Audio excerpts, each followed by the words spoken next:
നമ്മളെല്ലാവരുടെയും ജീവിതത്തിൽ നമ്മൾ ചെയ്യുന്ന കാര്യമാണ് കുളിക്കുക എന്നുള്ളത്. കുളിക്കാത്തവരായിട്ട് ആരുമില്ല, എല്ലാവരും കുളിക്കുന്നവരാണ്. പക്ഷെ കുളിക്കുന്ന സമയത്ത് ശ്രദ്ധിക്കേണ്ട ഒരുപാട് കാര്യങ്ങളുണ്ട്. സുന്നത്തായ കുളി എങ്ങനെ, ഫർളായ കുളി എങ്ങനെ, നിർബന്ധമായ കുളി എങ്ങനെ, ഇതുമായി ബന്ധപ്പെട്ടിട്ടുള്ള ചില സംശയങ്ങൾക്കുള്ള മറുപടിയാണ് ഈ വീഡിയോയിലൂടെ നമ്മൾ പരിശോധിക്കുന്നത്. ഒരു മനുഷ്യൻ അവൻ്റെ ജീവിതത്തിൽ 6 സന്ദർഭങ്ങളിൽ നിർബന്ധമായും കുളിച്ചിരിക്കണം.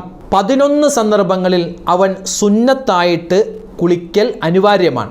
ഏതാണ് ആ നിർബന്ധമായ കുളികൾ, ഏതാണ് ആ സുന്നത്തായ കുളികൾ, നമുക്കൊന്ന് പരിശോധിക്കാം.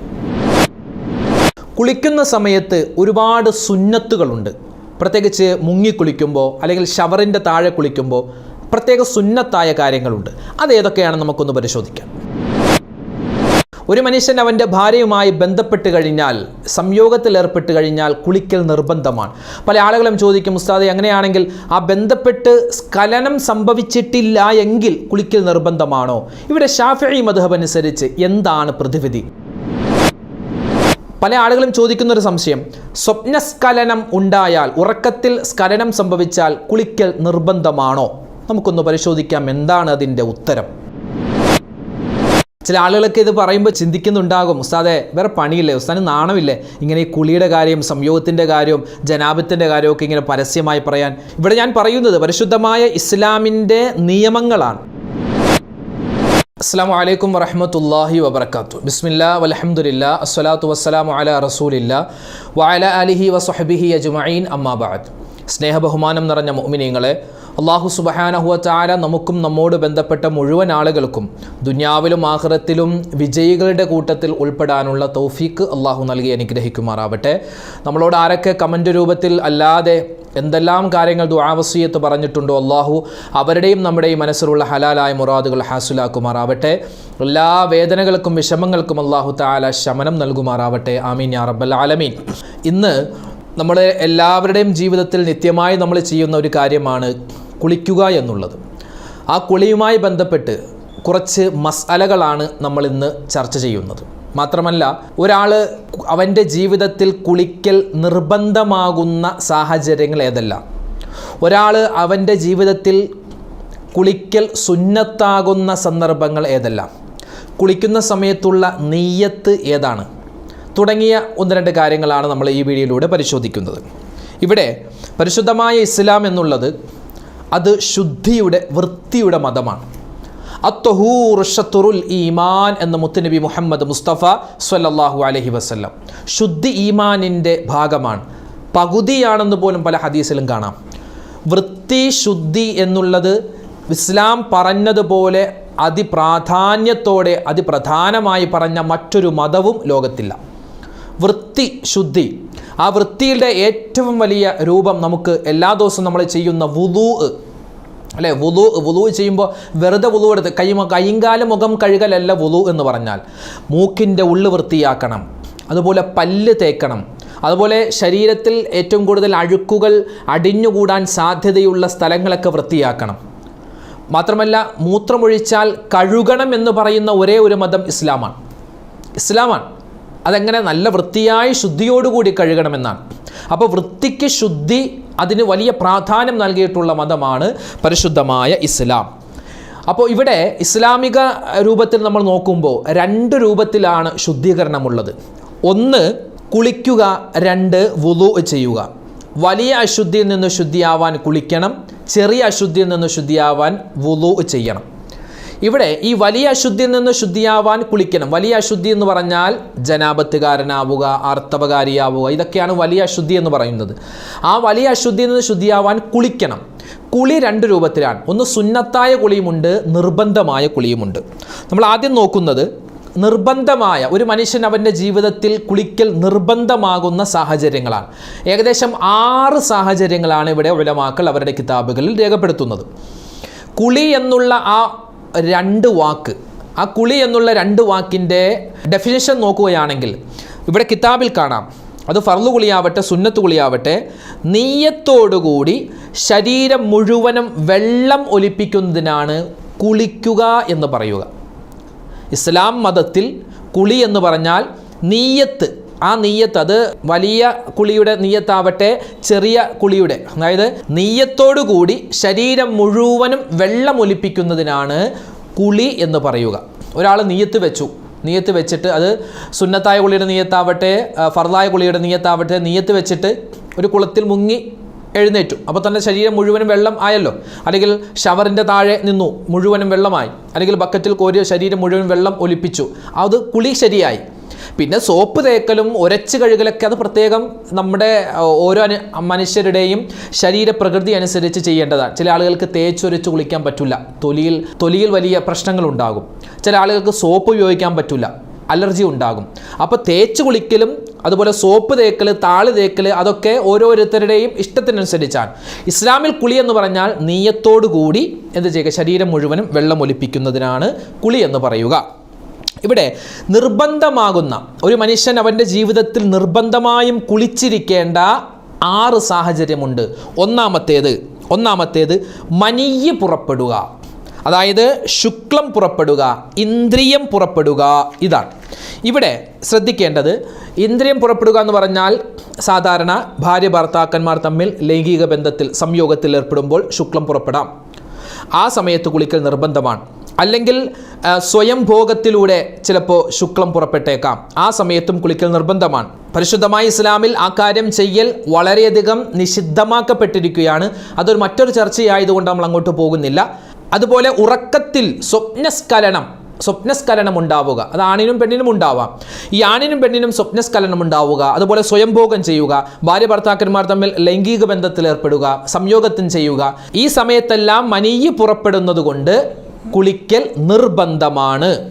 ഇവിടെ മറ്റൊരു ചർച്ചയുണ്ട്.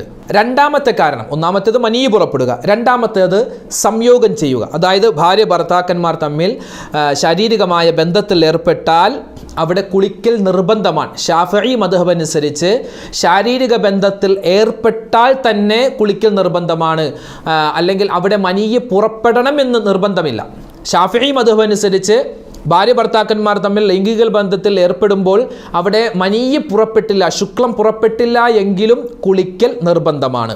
അപ്പോൾ രണ്ടാമത്തെ കാരണം സംയോഗം ചെയ്യുക. മൂന്നാമത്തേത് സ്ത്രീകളെ സംബന്ധിച്ചിടത്തോളം ഹൈള് പുറപ്പെടുക, ആർത്തവ രക്തം പുറപ്പെടുക. അതും ആർത്തവ രക്തം പുറപ്പെട്ട് അത് ശുദ്ധിയാകണമെങ്കിൽ അവിടെ കുളിക്കണം. അതായത് ഇവിടെ പറയുന്നത് ഹൈളിൻ്റെ, അതായത് ആർത്തവ രക്തത്തിൻ്റെ ഏറ്റവും കുറഞ്ഞ അളവ് ഒരു രാത്രിയും പകലുമാണ്. ചില സ്ത്രീകൾക്ക് അങ്ങനെ ഉണ്ടാവാം, ഒരു രാത്രിയും പകലും കൊണ്ട് അവരുടെ ആർത്തവം നിൽക്കും, വന്ന് പെട്ടെന്ന് പോകും, പെട്ടെന്ന് തന്നെ നിൽക്കും. പിന്നെ ശുദ്ധിയാവണമെങ്കിൽ അവർ ആ നീയത്ത് വെച്ച് കുളിക്കണം. നീയത്ത് ഇൻഷാ അല്ലാഹ് പറയാം. പിന്നെ ഹൈലിൽ സാധാരണയായി ഹൈല് വരുന്നത് 6-7 ദിവസമൊക്കെയാണ്. 6-7 ദിവസം കഴിഞ്ഞ് ഹൈല് നിന്ന് കഴിഞ്ഞാൽ പിന്നെ കുളിക്കൽ നിർബന്ധമാണ്. കൂടിയത് 15 ദിവസമാണ്. ശഫീ മദ്ഹബ് അനുസരിച്ച് 15 ദിവസമാണ് ഒരു പെണ്ണിൻ്റെ കൂടിയ ഹൈലിൻ്റെ അളവ്. അതായത് ഏകദേശം 2 ആഴ്ചയും പിന്നെ ചില്ലറ ദിവസവും. അത് കഴിഞ്ഞിട്ടും രക്തം വരികയാണെങ്കിൽ പിന്നെ അത് ഇസ്തിഹാലത്തിൻ്റെ രോഗരക്തമാണ്. ഈ രോഗരക്തം വന്നാൽ എങ്ങനെയാണ് ശുദ്ധിയാക്കേണ്ടത്, അതുമായി ബന്ധപ്പെട്ട മസാലകൾ ഇൻഷാ അല്ലാഹ് നമുക്ക് മറ്റൊരു വീഡിയോയിലൂടെ വിശദമായിട്ട് പറയാം. അപ്പോൾ ഹൈല് വന്നിട്ട് പിന്നെ അത് നിൽക്കുന്ന സമയത്ത് നിർബന്ധമായിട്ടും ഓൾ കുളിച്ചിരിക്കണം, എന്നാലാണ് പിന്നെ നിസ്കാരം, നോമ്പ്, മറ്റുള്ള ഇബാദത്തിൽ ബന്ധപ്പെടാൻ സാധിക്കുകയുള്ളൂ. ഇത് മൂന്നാമത്തെ കാരണം. ഇനി കുളി നിർബന്ധമാകുന്ന 4ാമത്തെ കാരണം അത് നിഫാസാണ്, പ്രസവരക്തമാണ്. ചില സ്ത്രീകൾ പ്രസവിച്ച് കഴിഞ്ഞ് ഒരു നിമിഷം മാത്രം, ഒരൊറ്റ സെക്കൻഡ് അല്ലെങ്കിൽ 2 സെക്കൻഡ്, ഒരു നിമിഷം മാത്രമായിരിക്കും നിഫാസ്, പ്രസവരക്തം പുറത്തേക്ക് വരിക. അത് കഴിഞ്ഞാൽ പിന്നെ അവർക്ക് ശുദ്ധിയാവാം. അതായത് പിന്നെ അവർ എന്ത് ചെയ്യണം, ശുദ്ധിയാവാൻ വേണ്ടി ഈ നീയത്ത് വെച്ച് കുളിക്കണം. പിന്നെ സാധാരണയായി നമ്മുടെയൊക്കെ നാട്ടിലുള്ളവർ 40 കുളി എന്ന് പറയും. അതായത് 40 ദിവസം അവരുടെ രക്തം ഇങ്ങനെ പുറത്ത് വന്നുകൊണ്ടിരിക്കും. ചിലപ്പോൾ 1 മാസം കൊണ്ട് തീരാം, അല്ലെങ്കിൽ 2 ആഴ്ച കൊണ്ട് തീരാം. പല ആളുകൾ 40 ദിവസം വരെ കാത്തിരിക്കും. അങ്ങനെ ചെയ്യാൻ പാടില്ല. എപ്പോഴാണോ നിങ്ങൾ പ്രസവിച്ച് കഴിഞ്ഞ് നിങ്ങളുടെ പ്രസവരക്തം നിൽക്കുന്നത് അന്ന് തന്നെ നിങ്ങൾ നീയത്ത് വെച്ച് കുളിച്ച് പിന്നെ നിസ്കാരം തുടങ്ങൽ നിർബന്ധമാണ്. പല ഉമ്മമാരും അത് ഗൗനിക്കാതെ പ്രസവരക്തം നിന്ന് കഴിഞ്ഞാലും ഇനിയും ഉണ്ടല്ലോ 40 കുളി കഴിയട്ടെ എന്നിട്ട് നിസ്കരിക്കാം എന്ന് പറയുന്ന ആളുകളുണ്ട്, അന്ന് ചിന്തിക്കുന്ന ആളുകളുണ്ട്. വളരെയധികം തെറ്റാണത്, അങ്ങനെ ചെയ്യാൻ പാടില്ല. അപ്പോൾ പ്രസവരക്തത്തിൻ്റെ കുറഞ്ഞത് 1 നിമിഷം കൊണ്ട് പ്രസവരക്തം വന്നു പോകും. സാധാരണയായത് 40 ദിവസമാണ്, കൂടിയത് 60 ദിവസമാണ്. 60 ദിവസത്തെക്കാളും പിന്നെ ഇങ്ങനെ രക്തം വന്നുകൊണ്ടിരിക്കുകയാണെങ്കിൽ അത് രോഗരക്തമാണ്. അത് പിന്നെ അതുമായി ബന്ധപ്പെട്ടിട്ടുള്ള മെഡിസിനും കാര്യങ്ങളൊക്കെ ആയിട്ട് നോക്കണം. പിന്നെ അതിൻ്റെ മസാല ഇൻഷാ അല്ലാഹ് നമുക്ക് മറ്റൊരു വീഡിയോയിലൂടെ പറയാം. അപ്പോൾ 4ാമത്തെ കാരണം എന്താണ്? നിഫാസ്, പ്രസവരക്തം പുറപ്പെടുക. 5ാമത്തെ കാര്യം പ്രസവമാണ്. ഒരു പെണ്ണ് പ്രസവിച്ചു കഴിഞ്ഞാൽ പിന്നെ അതിനുശേഷം നിസ്കരിക്കണം, നോമ്പ് പിടിക്കണം, ഖുർആൻ പാരായണം, അതൊക്കെ ചെയ്യണമെങ്കിൽ എന്ത് വേണം? അവൾ നീയത്ത് വെച്ച് കുളിക്കൽ നിർബന്ധമാണ്. 6ാമത്തേത് ഷഹീദല്ലാതെ ഒരു മുസ്ലിം മരണപ്പെട്ടാൽ, സാധാരണ നമ്മുടെ നാട്ടിലൊക്കെ മരണപ്പെടുമല്ലോ, രോഗം വന്ന് അല്ലെങ്കിൽ കിടപ്പിൽ തന്നെ കിടന്ന് എന്തെങ്കിലും അസുഖങ്ങളൊക്കെ വന്ന് മരണപ്പെടും, അല്ലെങ്കിൽ ചിലപ്പോൾ ആക്സിഡൻറ്റിൽ മരണപ്പെടും. അങ്ങനെയൊക്കെ മരണപ്പെട്ടാൽ, അതായത് ഷഹീദല്ലാത്ത ധർമ്മസമരത്തിൽ പങ്കെടുത്തിട്ട് മരണപ്പെട്ട ആളെ ഒഴികെ ബാക്കിയുള്ള എല്ലാ മുസ്ലിം മയ്യിത്തുകളും കുളിപ്പിക്കൽ നിർബന്ധമാണ്. ഇതാണ് കുളി നിർബന്ധമാകുന്ന 6 സാഹചര്യങ്ങൾ. ഇവിടെ നീയത്ത് നമുക്കൊന്ന് നോക്കാം. ഇവിടെ മനീയ് പുറപ്പെട്ടാൽ, അതായത് സംയോഗം ചെയ്താൽ, ആ സമയത്ത് എങ്ങനെയാണ്? വലിയ അശുദ്ധിയിൽ നിന്നും ശുദ്ധിയാവാൻ ഞാൻ കുളിക്കുന്നു, ഇതാണ് നീയത്ത്. അതുപോലെ ഹൈലാവട്ടെ, നിഫാസ് ആവട്ടെ, പ്രസവിച്ച ഒരു പെണ്ണിനെ സംബന്ധിച്ചിടത്തോളം അങ്ങനെ നീയത്ത് വെച്ച് കുളിച്ചാൽ മാത്രമേ ആ കുളി ശരിയാകൂ. അപ്പോൾ ഒരു മനുഷ്യൻ അവൻ പള്ളിയിൽ ഇഅ്തികാഫ് ഇരിക്കാൻ തീരുമാനിച്ചു. പള്ളിയിൽ ഇഅ്തികാഫ് ഇരിക്കാൻ എപ്പോൾ? രാവിലെ മുതൽ ഉച്ചവരെ അവൻ ഇഅ്തികാഫ് ഇരിക്കുകയാണ്. ഇഅ്തികാഫ് ഇരിക്കുമ്പോൾ അതിന് മുമ്പ് ഇഅ്തികാഫ് ഇരിക്കാൻ ഉദ്ദേശിച്ചവൻ കുളിക്കൽ പ്രത്യേകം സുന്നത്താണ്. അപ്പോൾ ആ സമയത്ത് അവൻ എങ്ങനെയാണ് നിയ്യത്ത് വെക്കേണ്ടത്? അള്ളാഹുവേ, ഞാൻ ഇഅ്തികാഫിനെ കരുതിയിരിക്കുന്നു, ആ ഇഅ്തികാഫിന് മുമ്പ് അള്ളാഹുവേ ഞാൻ ഇതാ കുളിക്കുകയാണ്, ഇഅ്തികാഫിന് വേണ്ടിയുള്ള സുന്നത്തായ കുളി ഞാൻ കുളിക്കുന്നു, ഇതാണ് നിയ്യത്ത്. ഇഅ്തികാഫിന് വേണ്ടിയുള്ള സുന്നത്തായ കുളി ഞാൻ കുളിക്കുന്നു, ഇതാണ് നിയ്യത്ത്. ഇപ്പോൾ നമ്മളിപ്പോൾ ഒരുപാട് ജോലിയൊക്കെ ചെയ്ത്, ഇപ്പോൾ ഉമ്മമാരെ സംബന്ധിച്ചിടത്തോളം അവർ രാവിലെ മുതൽ അലക്കാനുണ്ടാകും, അതുപോലെ രാവിലത്തെ ഭക്ഷണം ഉണ്ടാകും, അതുപോലെ മീനൊക്കെ വെട്ടാനുണ്ടാകും, അങ്ങനെ ഭർത്താവിന് ഭക്ഷണം കൊടുത്തു വിടൽ, കുട്ടികളെ സ്കൂളിൽ അയക്കൽ, എല്ലാം കഴിഞ്ഞ് ഉച്ചക്കത്തെ ഭക്ഷണവുമൊക്കെ ഉണ്ടാക്കിയതിന് ശേഷമായിരിക്കും പല ആളുകളും കുളിക്കുന്നത്. അപ്പോൾ എന്താ, ശരീരം വിയർത്തിരിക്കുകയായിരിക്കും, ശരീരം പൊടിയും അതുപോലെ അഴുക്കുകളൊക്കെ നിറഞ്ഞിട്ടുണ്ടാകും. ആ സമയത്തും കുളിക്കൽ സുന്നത്താണ്. ആ സമയത്ത് എന്താ, എൻ്റെ ശരീരത്തിലെ അഴുക്കുകൾ നീക്കാൻ ഞാൻ കുളിക്കുന്നു, അതാണ് നിയ്യത്ത്. എൻ്റെ ശരീരത്തിൻ്റെ അഴുക്കുകൾ നീക്കാൻ ഞാൻ കുളിക്കുന്നു. അങ്ങനെ വെറുതെ ആ നിയ്യത്ത് വെച്ചാൽ തന്നെ നമുക്ക് വലിയ പ്രതിഫലമാണ്. ഇങ്ങനെ എന്താണോ കാരണം, നമുക്കൊരു കാരണം ഉണ്ടാവുമല്ലോ കുളിക്കാൻ, അപ്പോൾ ആ കാരണം നമ്മൾ എടുത്തു പറയുക. അള്ളാഹുവേ, നിനക്ക് വേണ്ടി ഇന്ന കാര്യത്തിന് വേണ്ടി ഞാൻ കുളിക്കുന്നു, അതാണ് നിയ്യത്ത്. ചില ആളുകൾ ചോദിക്കുന്നു, എന്താണ് ഉസ്താദെ ജനാബത്ത്? ഒറ്റ ഉത്തരം, വലിയ അശുദ്ധിയാണ്. വലിയ ശുദ്ധിയാണ് ജനാബത്ത്. ജനാബത്ത് എന്ന് പറഞ്ഞാൽ വലിയ ശുദ്ധി. എന്താണ് ഈ വലിയ ശുദ്ധി? അത് സ്ഖലനം സംഭവിക്കുക, അല്ലെങ്കിൽ പ്രസവിക്കുക, ആർത്തവ രക്തം പുറപ്പെടുക, ഇതൊക്കെയാണ് വലിയ അശുദ്ധി. അതിൽ നിന്ന് ശുദ്ധിയാവാൻ കുളിക്കണം. എങ്ങനെ? നീയത്ത് വെച്ച് കുളിക്കണം. എങ്ങനെയാ നീയത്ത്? വലിയ അശുദ്ധിയിൽ നിന്ന് ശുദ്ധിയാവാൻ ഞാൻ കുളിക്കുന്നു, ഇതാണ് നീയത്ത്. പിന്നെ ഷഹീദല്ലാത്ത മുസ്ലിം മരണപ്പെട്ടാൽ ആ മയ്യത്ത് കുളിയുമായി ബന്ധപ്പെട്ടിട്ടുള്ള ആ നീയത്താണ് അവിടെ കൊണ്ടുവരേണ്ടത്. അപ്പോൾ ഇതാണെന്ത്? കുളിക്കൽ, ഒരു മുസ്ലിം കുളിക്കൽ നിർബന്ധമാകുന്ന 6 സാഹചര്യങ്ങൾ. ഇനി ഒരു മുസ്ലിം കുളിക്കൽ സുന്നത്താകുന്ന 11 സാഹചര്യങ്ങളുണ്ട്, 11 അവസ്ഥകൾ. ഒന്നാമത്തേത്, ജുമുഅക്ക് വേണ്ടി കുളിക്കൽ സുന്നത്താണ്. അത് ആണിനും പെണ്ണിനും. പെണ്ണുങ്ങൾ പള്ളി പോകുന്നില്ലല്ലോ, പിന്നെ എന്തിനാ ഞങ്ങൾ സുന്നത്തുകൾ കുളിക്കണോ? കുളിക്കൽ സുന്നത്താണ്. നിങ്ങൾ പള്ളിയിൽ പോകുന്നില്ല എങ്കിലും ഈ ജുമുഅ ദിവസത്തിൽ ഞാൻ കുളിക്കുന്നു എന്ന ഒരു നിയ്യത്തോടുകൂടി നിങ്ങൾ കുളിച്ചാൽ നിങ്ങൾക്കും സ്ത്രീകൾക്കും ആ പ്രതിഫലം കിട്ടുന്നതാണ്. ഒന്നാമത്തെ സുന്നത്തായ കുളി ജുമുഅക്ക് വേണ്ടിയുള്ള കുളിയാണ്. രണ്ടാമത്തേതോ 2 പെരുന്നാളുകൾക്ക് വേണ്ടിയുള്ള കുളിയാണ്. ഇപ്പോൾ ചെറിയ പെരുന്നാളിന് വേണ്ടി ഞാൻ കുളിക്കുന്നു, വലിയ പെരുന്നാളിന് വേണ്ടി ഞാൻ കുളിക്കുന്നു, അങ്ങനെ നിയ്യത്ത് വെച്ച് കുളിക്കാം. മൂന്നാമത്തേത്, ഗ്രഹണ നിസ്കാരം ഉദ്ദേശിക്കുന്ന ആൾക്ക് നിസ്കാരത്തിന് മുമ്പ് കുളിക്കൽ സുന്നത്താണ്. നാലാമത്തേത്, മഴയെ തേടിയുള്ള നിസ്കാരം ഉദ്ദേശിച്ചവന് ആ നിസ്കാരത്തിന് മുന്നേ കുളിക്കൽ സുന്നത്താണ്. മഴയെ തേടിയുള്ള നിസ്കാരത്തിന് മുന്നേ ഞാൻ സുന്നത്തായിട്ട് കുളിക്കുന്നു, അങ്ങനെ നിയ്യത്ത് വെച്ചാൽ മതി. അഞ്ചാമത്തേത്, ഹജ്ജുമായി ബന്ധപ്പെട്ട കുളികളാണ്. അറഫയിൽ നിൽക്കുന്നതിന് മുമ്പ്, അതുപോലെ ഇഹ്റാമിൻ്റെ സന്ദർഭത്തിൽ, മുസ്ദലിഫയിൽ നിൽക്കുന്ന സമയത്തൊക്കെ കുളിക്കൽ സുന്നത്തുണ്ട്. ആറാമത്തേത്, മയ്യിത്തിനെ കുളിപ്പിച്ചവൻ കുളിക്കൽ എന്താണ്? സുന്നത്താണ്, നിർബന്ധമില്ല. മയ്യിത്തിനെ കുളിപ്പിച്ച ആളുകൾ അവർ കുളിക്കൽ എന്താണ്? സുന്നത്താണ്. ഏഴാമത്തേത്, പള്ളിയിൽ ഇഅ്തികാഫ് ഇരിക്കാൻ ഉദ്ദേശിച്ച ഒരാൾ ഇഅ്തികാഫ് ഇരിക്കുന്നതിന് മുമ്പ് കുളിക്കൽ സുന്നത്താണ്. അതുപോലെ തന്നെ ഉമ്മമാർ അപ്പോൾ ചിന്തിക്കേണ്ട ഞങ്ങൾ പള്ളിയിൽ പോകുന്നില്ല അതുകൊണ്ട് ഞങ്ങൾ കുളിക്കേണ്ട, അങ്ങനെയല്ല. നിങ്ങളും ഇപ്പോൾ റമദാൻ്റെ സമയത്ത് റമദാൻ്റെ രാത്രിയിലേക്ക് ഇഅ്തികാഫ് ഇരിക്കാൻ തീരുമാനിച്ചു, അല്ലെങ്കിൽ ഏതെങ്കിലും ഒരു വെള്ളിയാഴ്ച രാവിലെ നിങ്ങൾ ഇഅ്തികാഫ് ഇരിക്കാൻ തീരുമാനിച്ചു. എങ്ങനെ? നിങ്ങളുടെ വീട്ടിൽ നിങ്ങളുടെ മുറിയിൽ ഒരു നിസ്കാരപ്പായോ അല്ലെങ്കിൽ മുസല്ല വിരിച്ചോ നിങ്ങൾ ഇഅ്തികാഫ് ഇരിക്കാൻ പോവുകയാണ്. അപ്പോൾ ജസ്റ്റ് ഒന്ന് സുന്നത്തായിട്ടുള്ള ഒരു കുളി കുളിച്ച് ഇഅ്തികാഫിന് വേണ്ടിയുള്ള സുന്നത്തായ കുളി ഞാൻ കുളിക്കുന്നു എന്ന് നിയ്യത്ത് വെച്ചിട്ട് നിങ്ങൾക്ക് അവിടെ വന്നിരിക്കൽ പ്രത്യേകം സുന്നത്താണ്. 8ാമത്തേത്, റമദാൻ മാസത്തിൽ എല്ലാ ദിവസവും രാത്രി കുളിക്കൽ സുന്നത്താണ്. റമദാൻ മാസത്തിൽ പകൽ കുളിക്കുന്ന സമയത്ത് അവൻ പ്രത്യേകം ശ്രദ്ധിക്കേണ്ടതുണ്ട്. കാരണം അവൻ്റെ തുറന്ന അവയവങ്ങളിലൂടെ ഉള്ളിലേക്ക് വെള്ളം പ്രവേശിച്ചാൽ നോമ്പ് മുറിയാൻ സാധ്യതയുണ്ട്. അതുകൊണ്ട് നോമ്പുകാരനെ സംബന്ധിച്ചിടത്തോളം അവൻ എല്ലാ രാത്രിയിലും കുളിക്കൽ സുന്നത്താണ് എന്ന് കിതാബുകളിലൊക്കെ കാണാം. 9ാമത്തേത്, ഹിജാമ ചെയ്ത് കഴിഞ്ഞാൽ, പണ്ടത്തെ ഒരു ചികിത്സയായിരുന്നു കൊമ്പ് വെക്കൽ ഹിജാമ, ഇപ്പോൾ അതും നമ്മുടെ നാട്ടിലുണ്ട്. അപ്പോൾ ആ ഹിജാമ വെച്ച് കഴിഞ്ഞിട്ട് കുളിക്കൽ സുന്നത്താണ്. 10ാമത്തേത്, ശരീരം മുഷിയുമ്പോൾ, ശരീരം ദുർഗന്ധമാകുമ്പോൾ, വിയർപ്പിങ്ങനെ അടിഞ്ഞുകൂടുന്ന സമയത്തും, അതായത് യാത്രയൊക്കെ കഴിഞ്ഞ് വരുമ്പോൾ നമുക്ക് ശരീരം മുഴുവനൊന്ന് വേർതിരിക്കുന്നുണ്ടാകും, ആ സമയത്ത് കുളിക്കൽ സുന്നത്താണ്. 11ാമത്തേത്, ഒരാൾ പരിശുദ്ധമായ ഇസ്ലാമിലേക്ക് കടന്നു വന്നാൽ അയാൾക്കും കുളിക്കൽ സുന്നത്താണ്. അപ്പോൾ ഇതാണ് ഒരു മനുഷ്യൻ കുളിക്കൽ സുന്നത്തായിട്ടുള്ള 11 അവസ്ഥകൾ. ആദ്യം പറഞ്ഞത് നിർബന്ധമായി കുളിക്കേണ്ട 6 അവസ്ഥകളാണ്.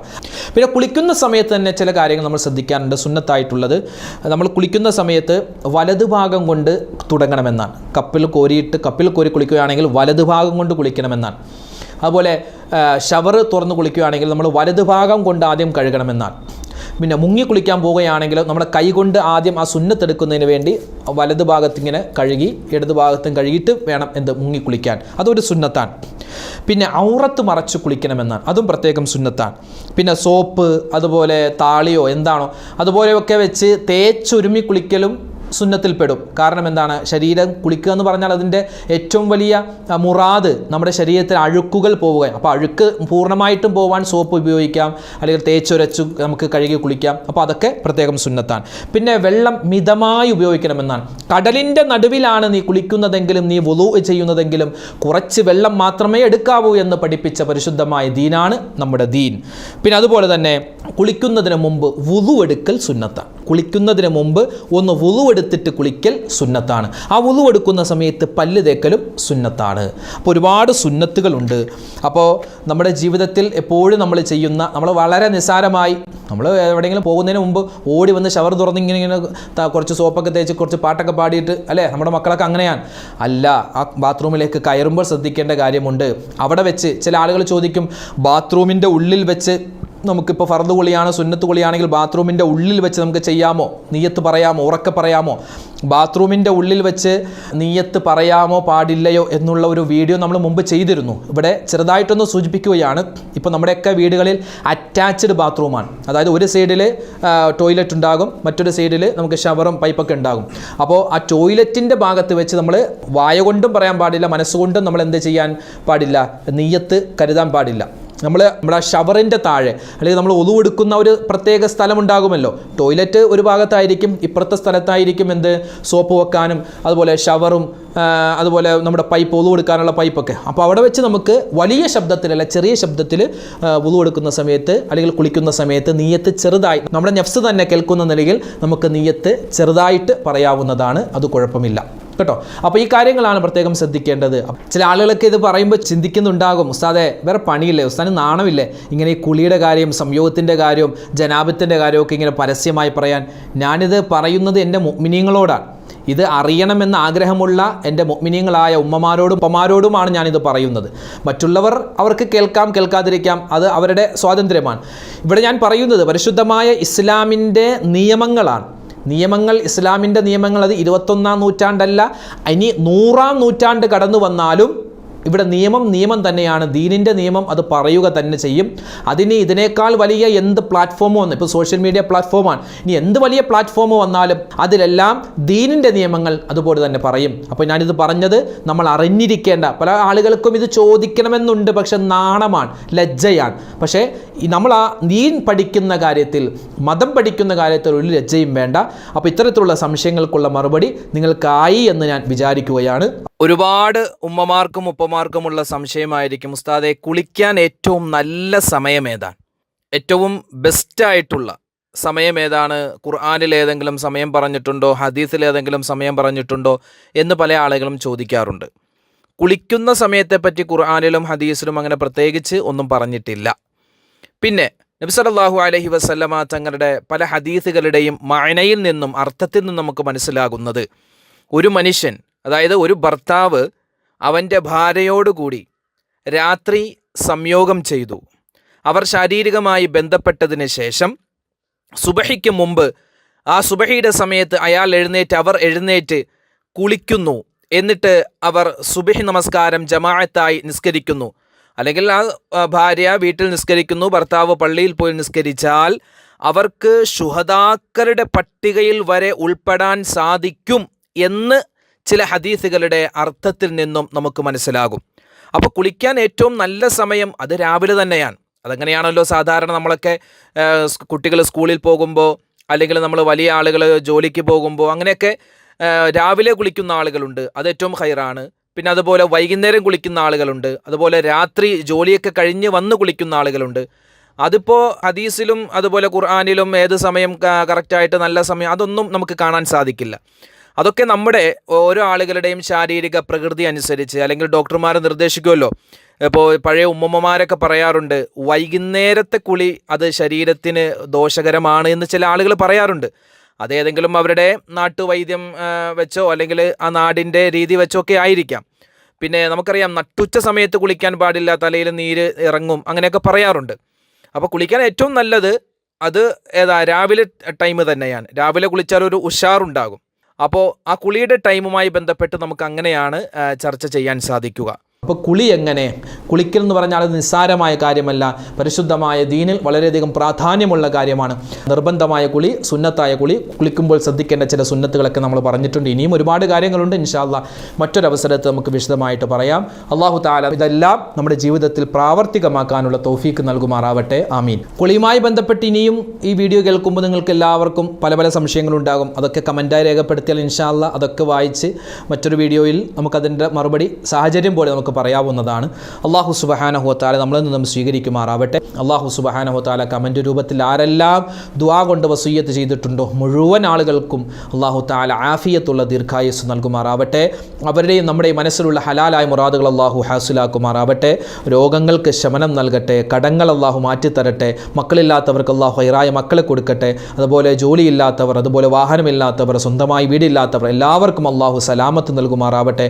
അല്ലാഹു തആല നമുക്ക് എല്ലാവർക്കും നല്ല മരണം നസീബാക്കുമാറാവട്ടെ. ആമീൻ യാ റബ്ബൽ ആലമീൻ.